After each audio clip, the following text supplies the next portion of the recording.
we are moving on to a panel discussion on othering and violence. So let me start by saying a very good afternoon to everyone gathered here today.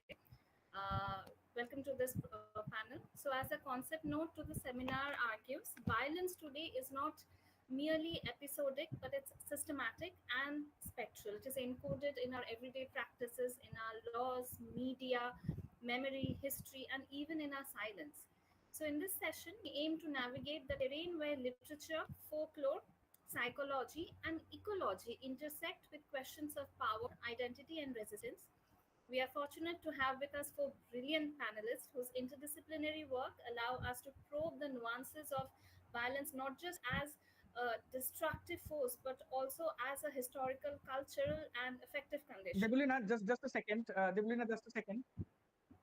Debalina, just a second. I would request all the panelists to please switch on their videos, okay? Because this is a panel discussion. Please Yes, switch on your videos and then continue.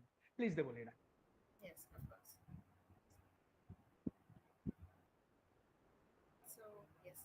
So, before I go into introducing the panelists, I just want to take just like 30 seconds to thank Dr. Urpita Mondol Nandi, the head of the Institute of Panchla Mahavidyalaya.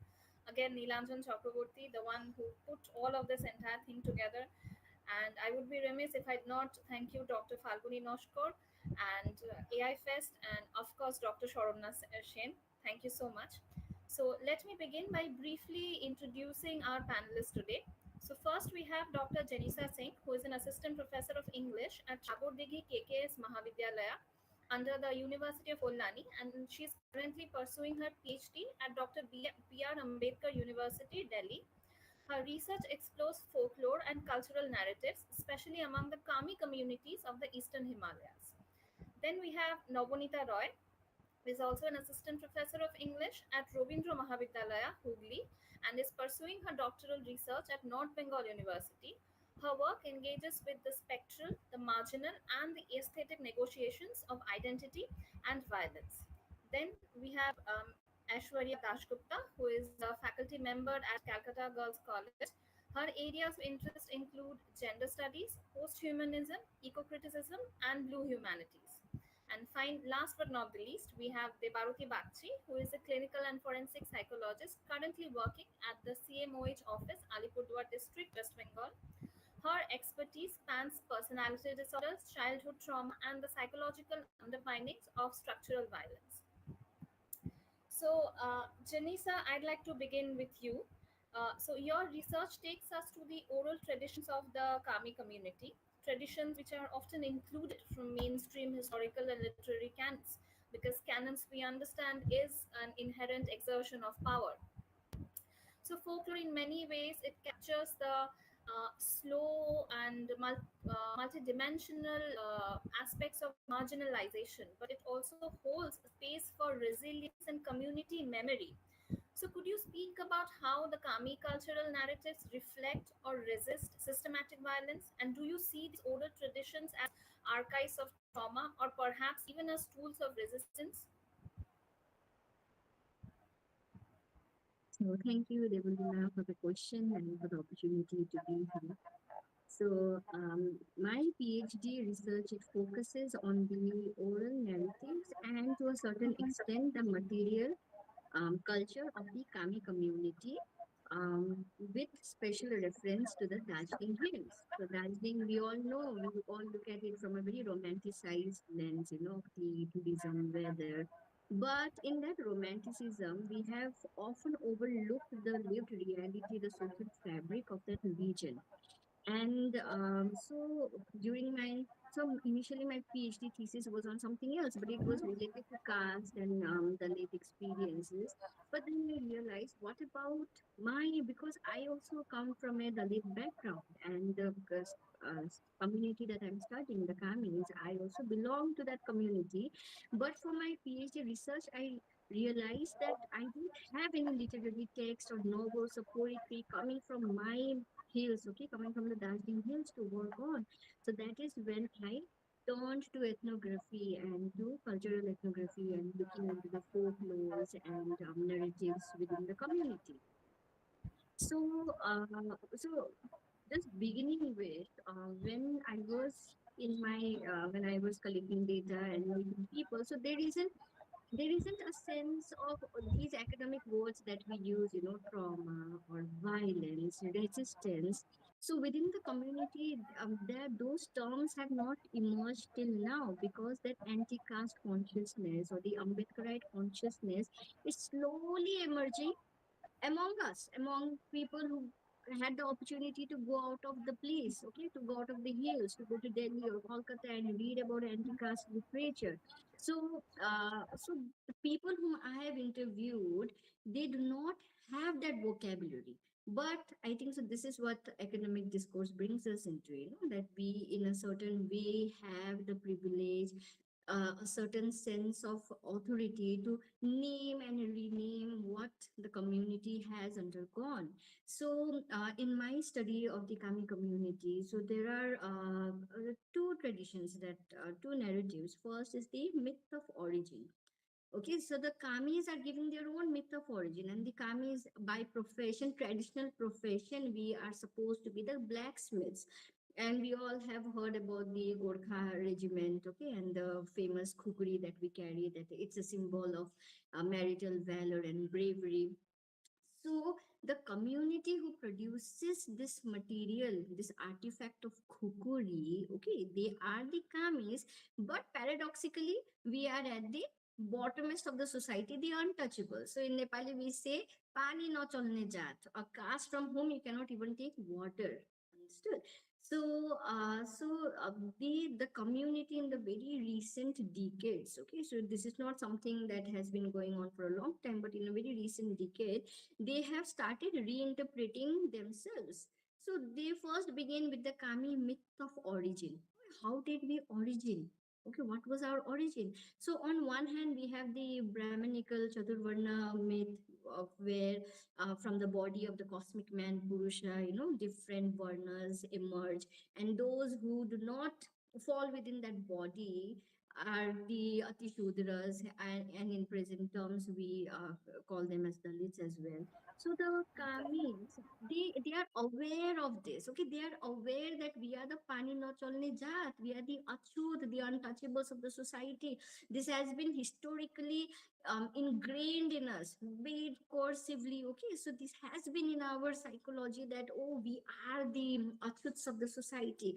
But in recent decades, we have sort of reclaimed the narrative, saying that, see, we will also use myths, we will also use folklore to present a counter memory, a counter history. And in this myth of origin, the Kami, there is no presence of the cosmic body, Purusha, or anyone. Rather, the Kami is the same, that we were the sons of Brahma. And it is very important to understand that the Brahma has three sons. Okay, so there is Bahun, Mani Brahmin. We also have Tamang, who in the present Indian context are constitutionally recognized as scheduled tribes. And then we have the Kami, and these are three brothers. So we have this Brahmin, a scheduled tribe, and a scheduled caste in the story, and that is very important. These three characters are very important to understand the social reality of the Darjeeling Hills, because here the Brahma says that whoever will write the Vedas and whose Veda will sustain the test of fire will be given the authority over the Vedas. And the Brahmin, he writes on a cow hide. Okay, so he writes on the skin of a cow, and when he puts it in the fire, it burns. So Tamang, he writes it on a copper plate, and that also melts in the farmer. Whereas Kami, he writes it on an iron slab, and when he puts that iron on the fire, so it extinguishes the fire. Okay, so in that sense, by very fair trial and competition, so Kami becomes this what should I say, the author of the Vedas. Okay, the author of the Vedas. And but over the years, Brahmin and Tamang, these two brothers, they are very antagonist towards his success. Okay, towards the popularity that he has among the people, and they conspire with deceit to overthrow his authority over the Vedas. So, and when this happens, and Kami through deceit, through the use of substances like pork and alcohol, okay, so which again becomes this. If we read this Brahminical text, so alcohol and pork, all of these are ritually defiling, impure. So Kami loses that status of purity. Now what the twist that they bring into this narrative is that Shiva, okay, in Darjeeling there's a Mahakal Mandir. If you go to Darjeeling, you'll go to Mall Road, there is this Chaurasta, horse riding, and we have the Mahakal Mandir over there. So that is what people consider the one who has protected Darjeeling through numerous several environmental disasters. Okay, so they again use that temple and say that Shiv helps Kami, and he uplifts him to the position of Vishwakarma, the Lord Vishwakarma.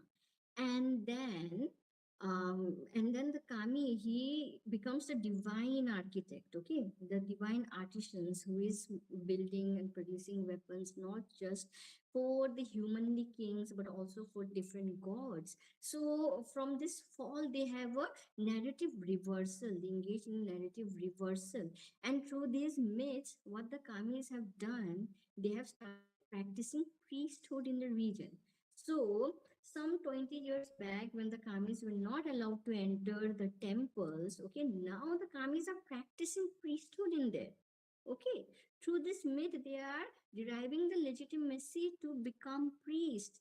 And the nature of the Darjeeling Hills, the cosmopolitan nature of the Darjeeling Hills, and this faith, this faith in, be it in animism, or be it in tantra, or be it in institutionalized religion, okay, so the people have very strong this idea of belief and faith that we have to believe in something. Okay, so even now when I'm here, if I see a mandir, I will do this. If I see a church, I have to do this. Okay, so this has been ingrained in us. Okay, we have learned that, and we it's not easy to shed it out. So now these temples also become both sites of memory and resistance. Memory because the priests who are now practicing there, they know that their parents, that their grandfathers were never allowed within the temple premises. Okay, so we if you go to Mirik, okay, not through a lens of a tourist, you will go and click photos and get selfies and all this, not through that lens, but if you will look at that place socially, politically, in Mirik there is a Vishwakarma Mandir, and these temples become very important sites of memory and resistance. And why I have mentioned the three siblings, the Brahmin, the Tamang, and the Kamis, why do they appear? Because the Darjeeling Hills, what do we understand caste system as? Oh, there's a Brahmin and who sort of subjugates and dominates, oppress the other community. So we have created this binary of Brahmin and the untouchables. But this binary, this kind of approach does not apply to every region, because all the regions have their own very specific specificities. Okay. So now the mention of Tamang, a tribal, as a rival to the Kami's ritual status also highlights the fact that in Darjeeling there isn't a Brahmanical hegemony, but there is the dominant caste, okay, the dominant caste which can be occupied even by the tribals. Okay, so in future we have to work on the idea of dominant caste and understand how in different region which all groups are comprising this dominant caste. But in Darjeeling, even the tribals also occupy the dominant caste who are then antagonistic to the Kami dominant Sarkis or the Dalit communities in the hills. And this clash conflict between the tribes and the untouchables, okay, the Hindu untouchables and the tribes, it reached its manifestation, its high peak during 2002, when we have the demand of sixth schedule in the hills. So Darjeeling, we know that there has been a long going struggle for Gorkha land. It has almost crossed a century. Okay, the demand for Gorkha land has crossed a century, and And political leaders have compromised according to their own materialistic interest. Okay, so this is also a fact. So in 2002, we have the demand of sixth schedule, which says that, okay, fine, we're not getting a separate state, but we can be a sixth schedule area, wherein the problem was even the Brahmin and the Kshetris, okay, or the upper caste, they were also to be given tribal status. So the question here was that who is going to take historical accountability of all these years of operation that a particular community has undergone? So just simply politically saying that yes, now we are scheduled tribes from this date onwards. So what happens to the historical operation, the historical memory that the community, that the Dalit communities alone have to deal with that? No, because then who will they say ki, if they say no, this Brahmin, he was the one who was oppressing us, but from tomorrow he's a tribal, he's an indigenous, he has nothing to do with Hindu culture and icons. So then who are the Dalits then going to ask, or to sort of heal? Okay, to heal also, to we need a witness, like Dory Love says that we need that the victim of traumas, there has to be witnesses also to that. So the political situation of Gorkha land, be it in its demand, in its ethnic unity, or be it in its alternatives to sixth schedule and all these things, have constantly erased the caste narratives. I mean, if you go to Darjeeling, you'll feel like, oh, everybody is so happy, everything is so good over here. But people like us who have lived with those experiences, lastly, to conclude, when you visit Chaurasta, so you will see that there is a statue of Bhanu Bhakta. Okay, he translated Ramayana into Nepali. So we have Bhanu Bhakta Acharya statue. And after the death of Kaman Singh Ramudhamo, who was the Dalit leader who protested, who voiced against the sixth schedule, so after his death, when the Dalit community say that we also want our soul, a single leader who came from our community, okay, we want to commemorate him. Okay, we want a statue of him. So it took around 10 years to actually place that, install that statue in the special location visibility of the hills. But sadly, what happens is the statue is placed at the end corner, okay, of that region of the entire Chaurasta. They found the most corner place, okay, where people will just okay, fine, nobody is going to look at that statue, give it attention, know the history behind it, who this person exactly, and what his contributions were for the Dalits in the hills. So caste at once is a memory as well.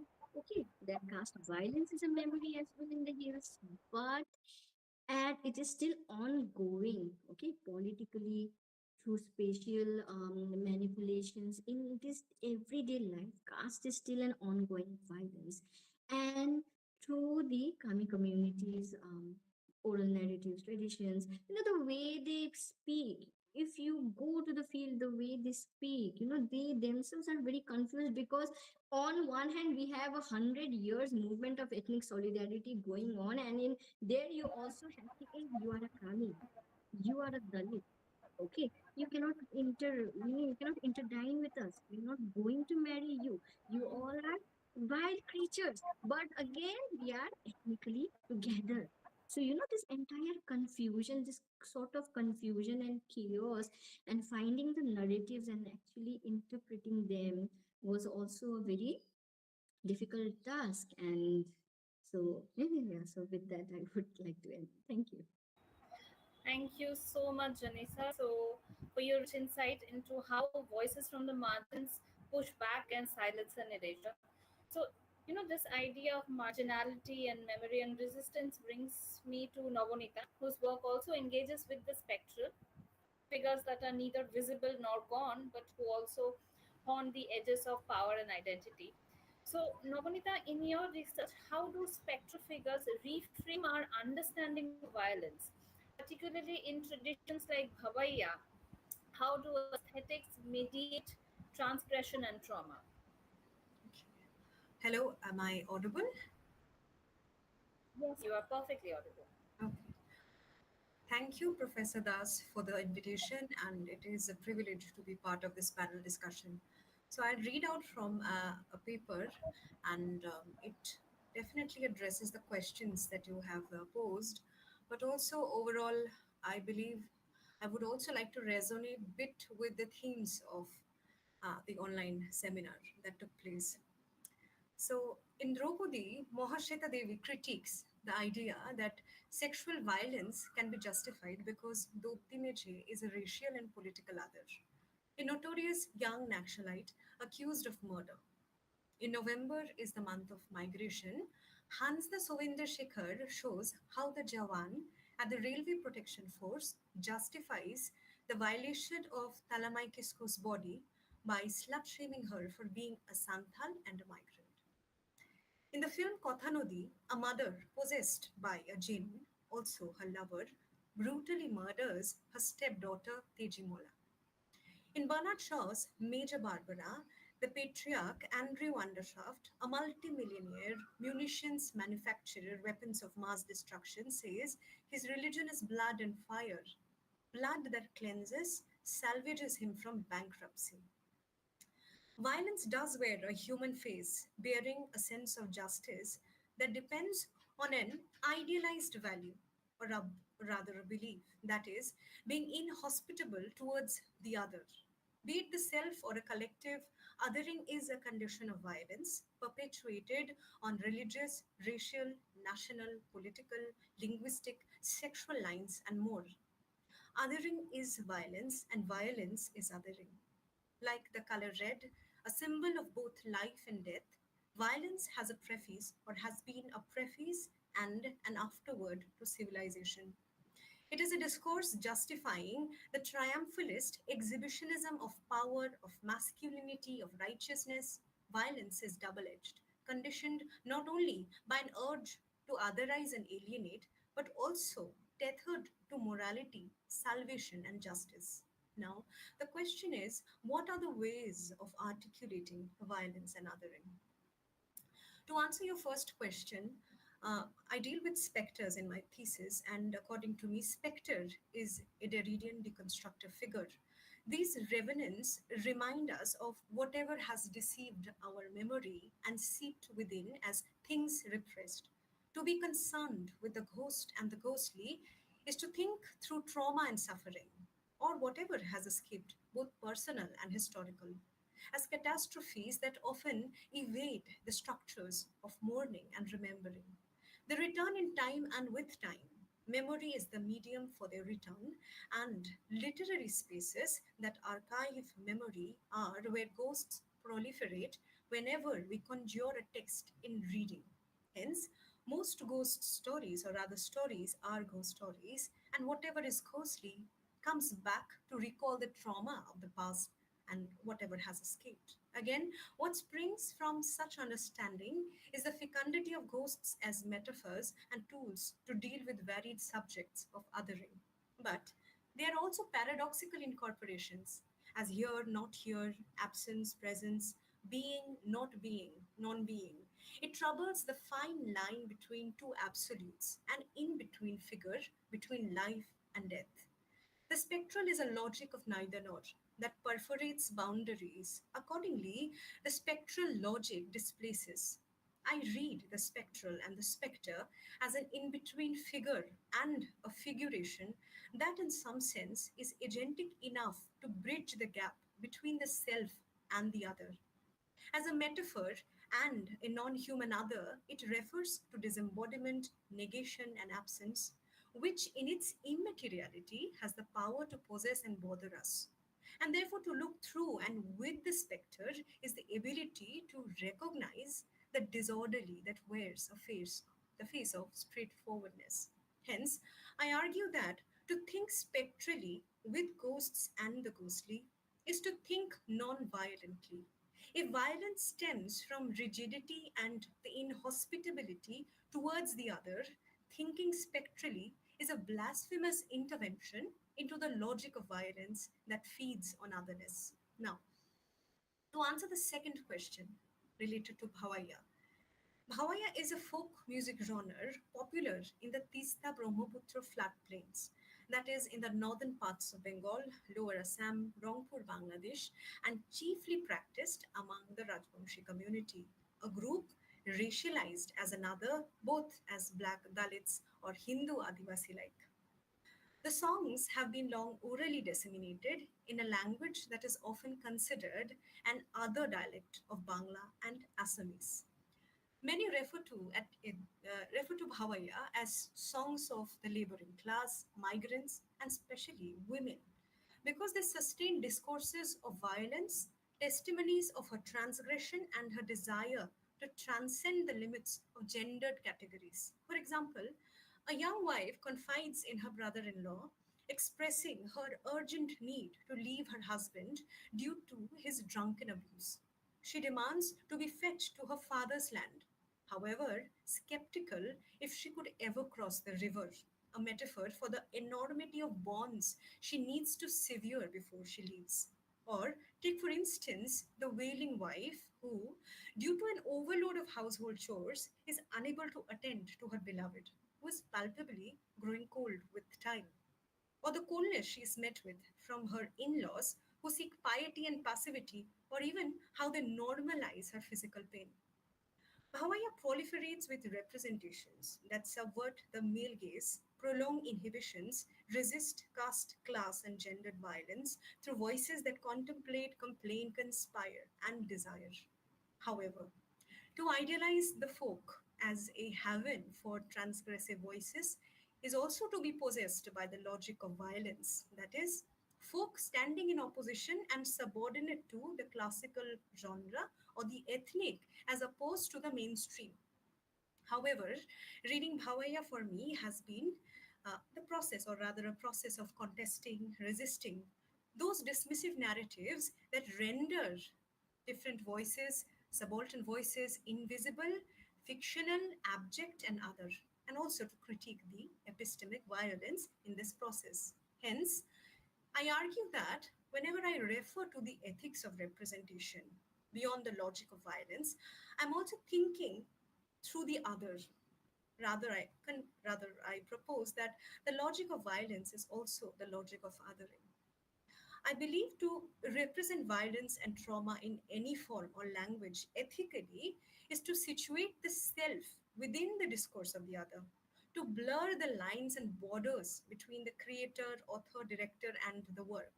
Informed by the spectral logic, the ethics of responsibility for me encompasses being in between, using both the ready made tropes available in literature and culture and abandoning them, to reduplicate dominant readings and to trace the blind spots and ellipses in them, to affirm to realism and also to subscribe to supernaturalism, to contest differences is to fold ethics within aesthetics, the self within and with the other.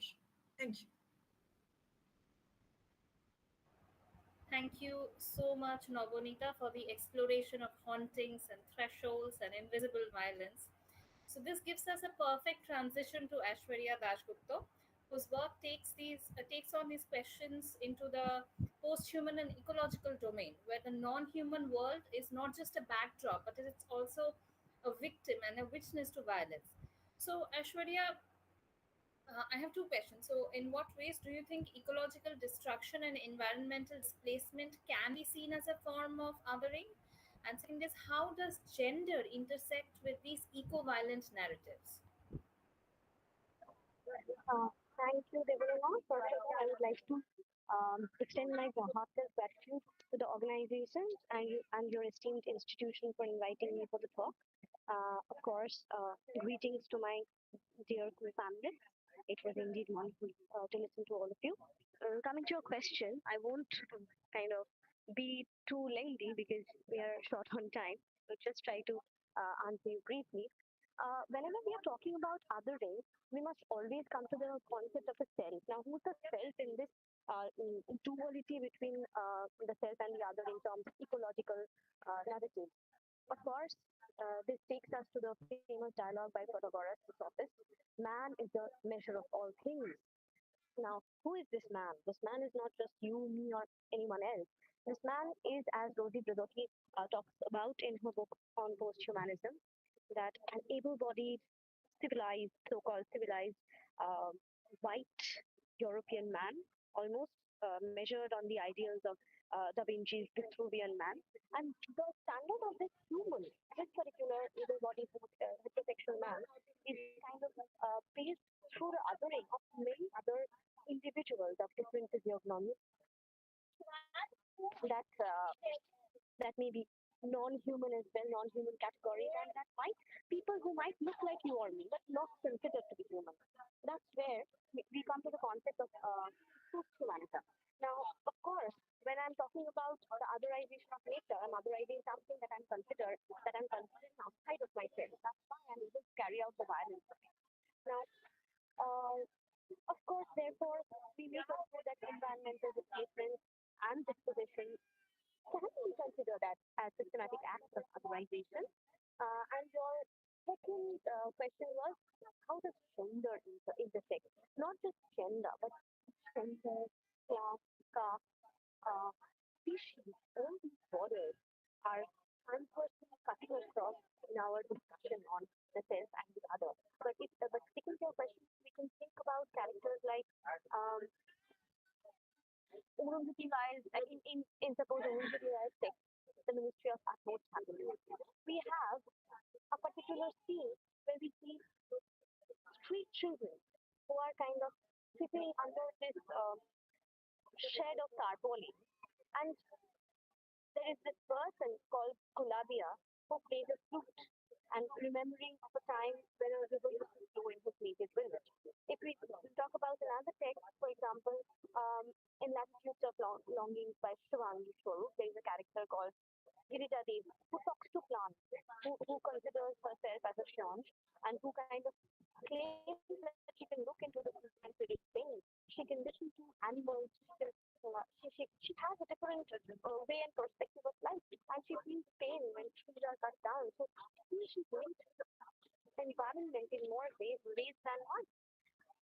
We all know about the um, Narmada Bachao Andolan and many other such environmental justice movements which have been carried forward by women all across the world. We have Greta Thunberg now, who's storming into in Palestine. She began as an environmentalist and all of that.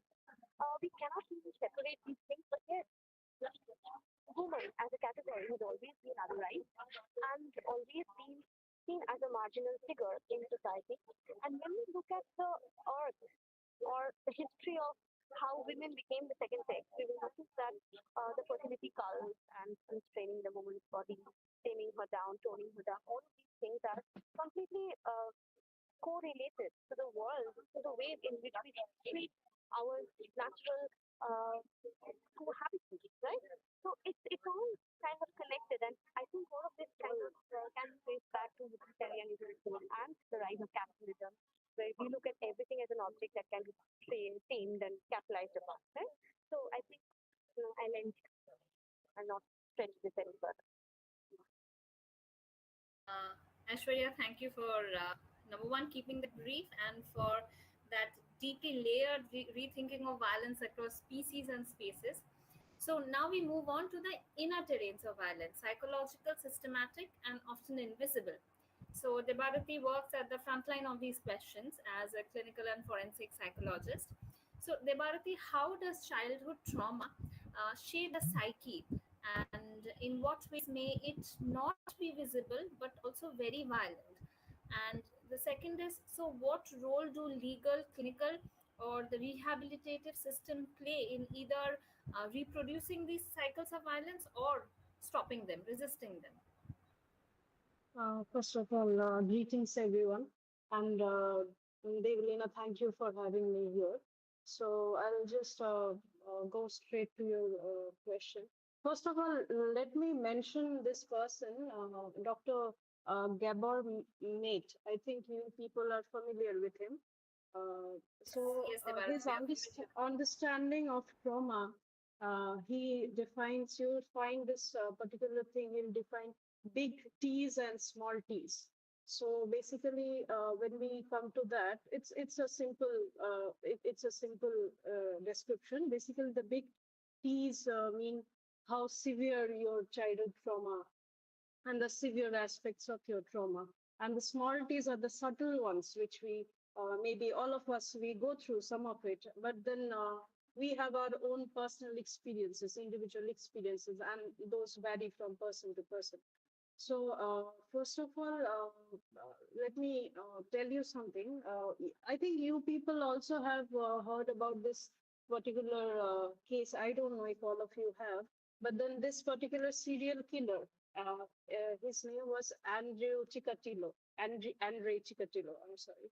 So he was very well known Russian serial killer, and during his active years when he committed the crimes, it was 56 plus murders that he committed during that span, whatever crime span. So if you see his history, this person was a product of childhood trauma. First of all, if you see his background, you will see that it is also mentioned somewhere that it was mentioned somewhere that he had his first bread at the age of 12. His both of his parents were laborers, farm laborers, and they mostly survived on leaves and grass and this and that. So basically, he had real food at the age of 12. So they came from severe poverty. So when we are mentioning caste and gender. We also need to mention this particular place where socioeconomic status is a major role that plays in this area of othering and violence. So when you have a background like that, you come up from a very bad kind of a childhood. He also heard stories from his mother that they were so poor during that time. His neighbors, apparently his mother used to tell this story to him repeatedly, that he had a elder brother Stephen who was cannibalized by his own neighbors due to the poverty.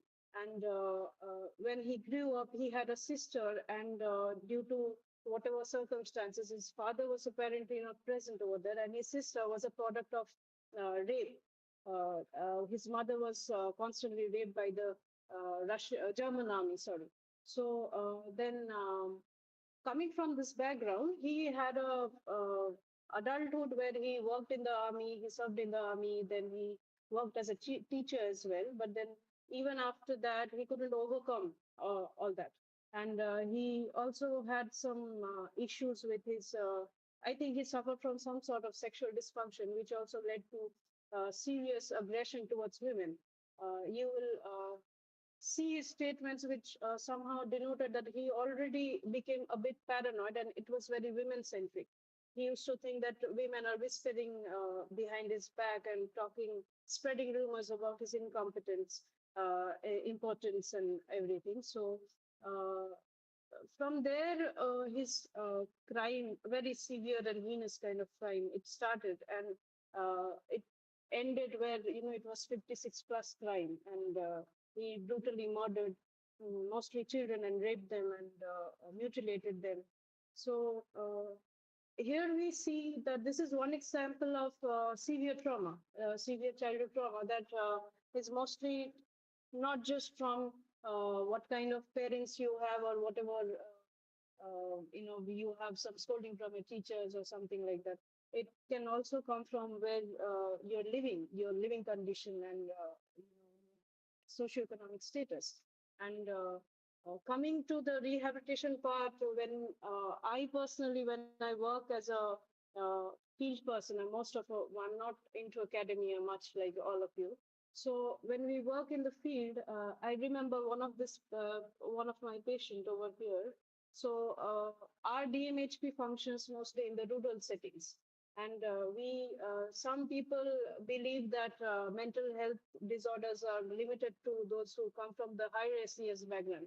The rich people, they have this mental disorders. Some people have this misconception, but then our OPDs are flooding, and most of the population over there are from the farmer background, laborers, and women who actually struggle a lot every day to just get their daily bread. And I remember one person, when they sometimes come with many physical complaints, have pain here and pain there. They don't come and tell you that they are feeling low. So we have to poke them and get the symptoms out of them. So they sometimes, I remember this particular patient, she was complaining of weakness and how she's not getting enough energy every day. And she was very skinny. She was extremely skinny. And first thing I remember, me and my colleague, we emphasized on her diet and we said that you should start eating well and have eggs and this and that. And she mentioned in Bengali, যে বাবা আমরা তো গরিব মানুষ আমরা তো গরিব মানুষ আমাদের দুটো ওই শাক ফুটিয়ে ভাত খাওয়া ওটাই আর কি আমাদের কাছে ওই জোগাড় হয় so most of the time they are so much uh, out of our society and we sometimes don't understand that it's also a privilege maybe we are immune to certain mental health conditions because of our SAS and they are not and that person cannot even afford a proper diet, which is why she feels that it's some form of an illness.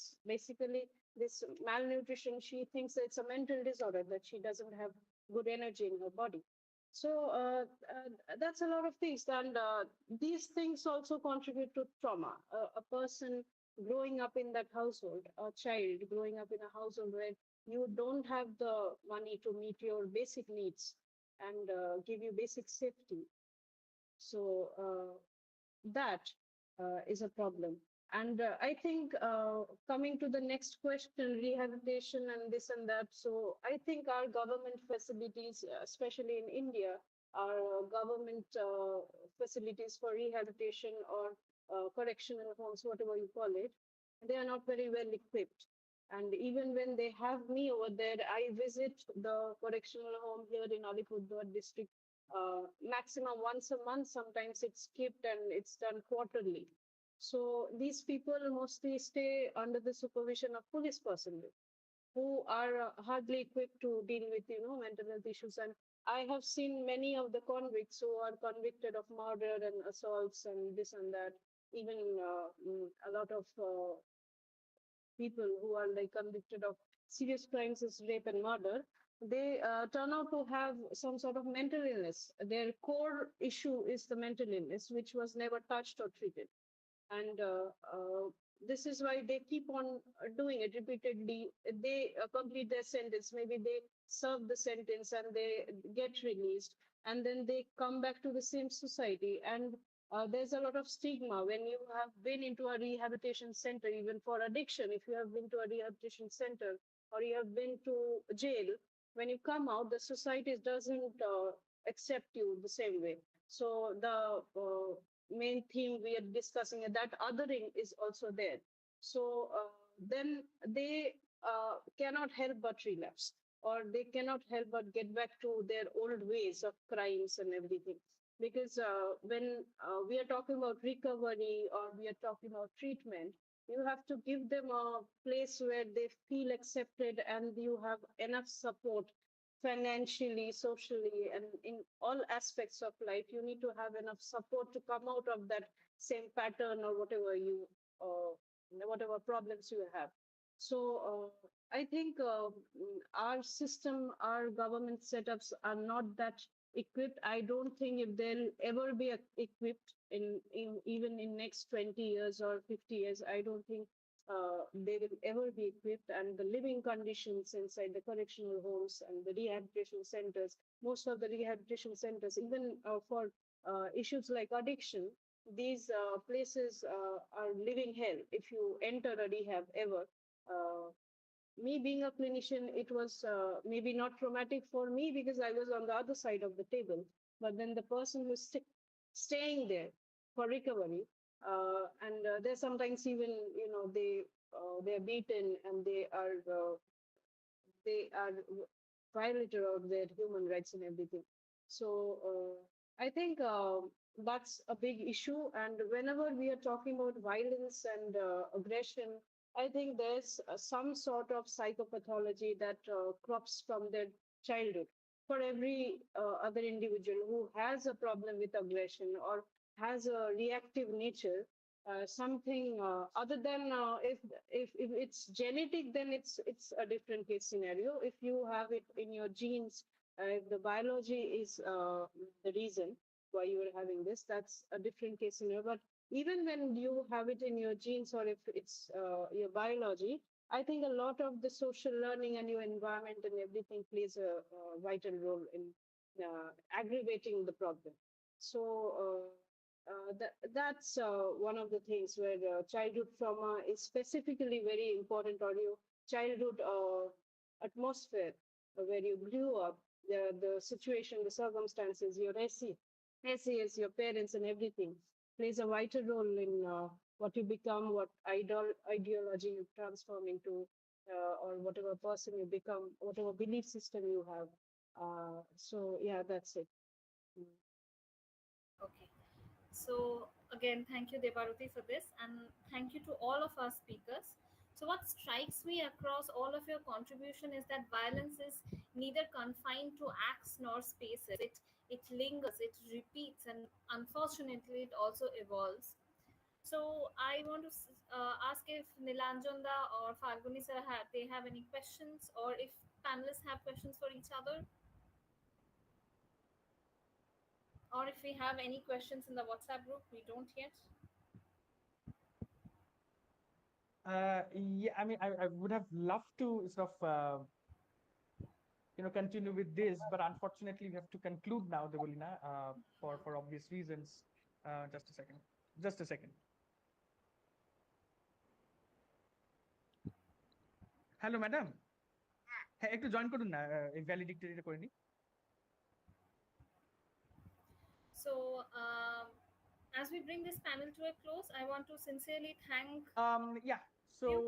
I'm just I'm just hmm, hmm. Sorry, and see, you were saying something. No, continue, Debalina. So, I No, want to continue. all of our panelists for their intellectually rich and emotionally resonant contributions. So, today's discussion reminded us that violence is not just an act, it's a condition, often silent and often systematic. But when we name it, when we narrate it, and when we resist it through scholarship and art, we create spaces for justice, healing, and hope. So, thank you all for joining us today. And with this, we come to an end of today's event. So, yes, Principal Ma'am.